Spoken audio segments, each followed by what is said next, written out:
દર્શક મિત્રો ઝી 24 કલાકના માધ્યમથી સતત ભગવાનના દર્શન કરી રહ્યા છે, ભગવાનના મોહક રૂપના દર્શન કરી રહ્યા છે। ત્યારે રાયપુર ચકલા પહોંચ્યા છે રથ। જે પ્રકારે ભક્તો હાલમાં જે છે તે દર્શનાર્થે ઉમટ્યા છે, આપ જોઈ શકો છો જે પ્રકારે આપ મોટી સંખ્યામાં ભક્તો અહીંયા આગળ જે છે તે ભગવાનના દર્શનનો લાહો લઈ રહ્યા છે। ત્યારે મુખ્ય વાત કરીએ તો ભગવાન જગન્નાથની આ 149મી રથયાત્રા છે, ત્યારે ભક્તોનું એક ઘોડાપૂર આપ જોઈ શકો છો, ભક્તોનું ઘોડાપૂર ઉમટ્યું છે અને જય જગન્નાથના નારાથી હાલમાં જે છે તે સમગ્ર રથયાત્રાનો જે રૂટ છે તે ગુંજી ઉઠ્યો છે। જય જગન્નાથના નારા સાથે ભક્તો હાલમાં ભગવાન જગન્નાથના દર્શન કરી રહ્યા છે। કેમેરામેન ઉમેશ પરમાર સાથે તેજસ દવે, ઝી મીડિયા, અમદાવાદ।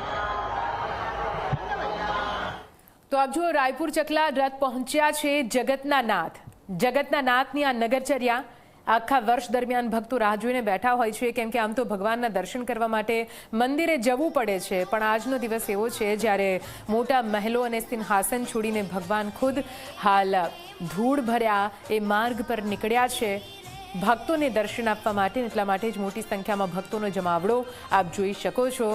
જગતના નાથ એમનેમ જ જગતના નાથ નથી કહેવાયા, તેનો જવાબ આ ભક્તોની ભીડમાં છુપાયેલી છે, કેમ કે આ ભક્તોને આપ જુઓ કેટલી મુશ્કેલીઓ છતાં પણ ભગવાનની એક ઝલક મેળવવા માટે, પ્રસાદનો એક કણ મેળવવા માટે કઈ રીતે અહીંયા પ્રયાસો કરી રહ્યા છે, મહેનત કરી રહ્યા છે, અને એક ઝલક મળતાની સાથે જ તેમના મનમાં જે ભાવનો ઉમળકો।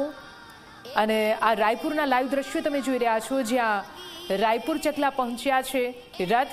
હાલ બહેન સુભદ્રાનો રથ જે ફૂલોથી સજાવવામાં આવ્યો છે અને સોળે શણગાર સજેલા બહેન સુભદ્રા કઈ રીતે રાયપુર ચકલાથી નીકળી રહ્યા છે અને મોટી સંખ્યામાં અહીં ભક્તોનો જમાવડો।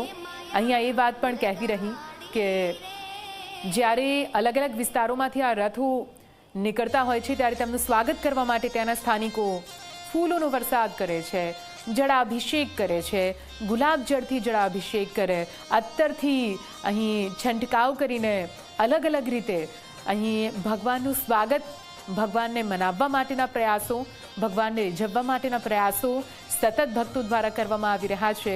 એક ખુશી, અને ખુશી હોય પણ કેમ નહીં, કેમ કે આજે તો ભગવાન ખુદ તેમના ઘરે પધાર્યા છે।